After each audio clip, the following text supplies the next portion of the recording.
we're gonna learn about semiotics. So you're probably asking, what's semi-automatic? These guns are semi-automatic. Semiotics, or semiology, is the study of signs and symbols. But we're not going to learn about what a stop sign might mean. Or we're not just going to read what symbols mean, like a beard means you're wise and masculine. That's why you should listen to me. People who study semiotics aren't trying to find the meaning behind a word or a symbol.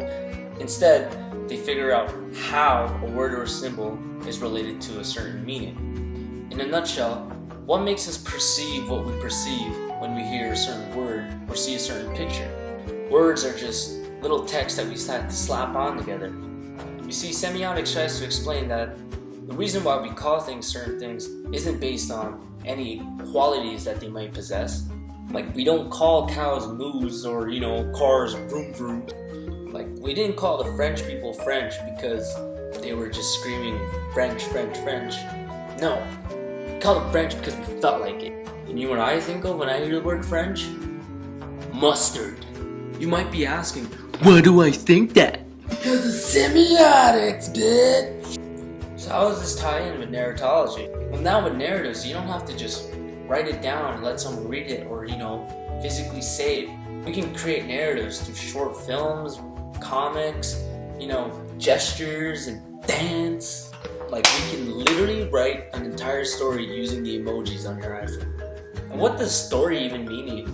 Don't lie, because you probably think about your Snapchat story that no one actually goes through. We are literally limitless to what we decide to use to create a narrative.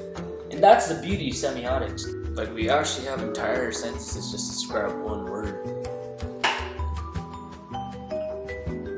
How does semiotics change or reinforce the idea of narratology? Well, it's the way the narrative will be transmitted. For example, in a narrow sense, the narrative can be transmitted either orally or written. In the narrow sense, the narrative is a verbal text characterized by an objective description of a series of chronological and casual related events. This does not change the idea of narratology, but it does make it a lot easier to understand.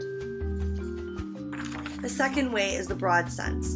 In the broad sense, the narrative is a semiotic presentation of a series of events semiologically related in a temporal or casual way.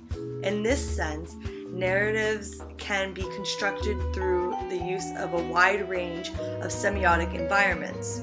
This changes the idea of narratology because it pushes the narrative to use less oral and written work and instead allows symbols, pictures, and informal ways of writing to get the narrative across. Basically, that's it. That basically explains how semiotics changes or reinforces the idea of narratology.